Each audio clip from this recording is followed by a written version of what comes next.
ലോക്സഭാ തെരഞ്ഞെടുപ്പിലെ സ്ഥാനാർത്ഥികളുടെ നാമനിർദ്ദേശ പത്രികാ സമർപ്പണം തുടരുന്നു. കോഴിക്കോട് മണ്ഡലത്തിലെ യു.ഡി.എഫ് സ്ഥാനാർത്ഥി എം.കെ. രാഘവനും എൽ.ഡി.എഫ് സ്ഥാനാർത്ഥി എ. പ്രദീപ് കുമാറും ഇന്ന് പത്രിക സമർപ്പിച്ചു. DCC president T. സിദ്ദിഖിന്റെ അസാന്നിധ്യത്തിലായിരുന്നു രാഘവൻ പത്രിക സമർപ്പിച്ചത്. കണ്ണൂരിൽ പി.കെ. ശ്രീമതിയും കാസർഗോഡ് സതീഷ് ചന്ദ്രനും തിരുവനന്തപുരത്ത് സി. ദിവാകരനും ഇന്ന് പത്രിക സമർപ്പിച്ചു. DCC president T. സിദ്ദിഖിന്റെ അസാന്നിധ്യത്തിൽ പാർട്ടി പ്രവർത്തകരുടെ അകമ്പടിയോടെയായിരുന്നു കോഴിക്കോട് മണ്ഡലം യു.ഡി.എഫ് സ്ഥാനാർത്ഥി എം.കെ. രാഘവൻ പത്രിക സമർപ്പിക്കാനെത്തിയത്.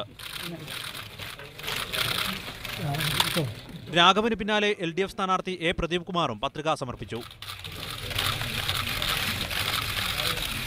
കനത്ത മത്സരം നടക്കുന്ന വടകര മണ്ഡലത്തിൽ നിന്ന് എൽ.ഡി.എഫ് സ്ഥാനാർത്ഥി പി. ജയരാജനും ഇന്ന് പത്രിക നൽകി.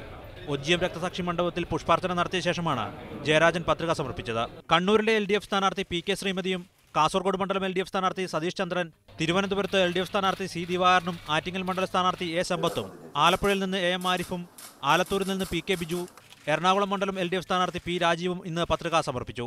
വിവിധ ബ്യൂറോകൾക്കൊപ്പം ന്യൂസ് ഡെസ്ക് മീഡിയ 1.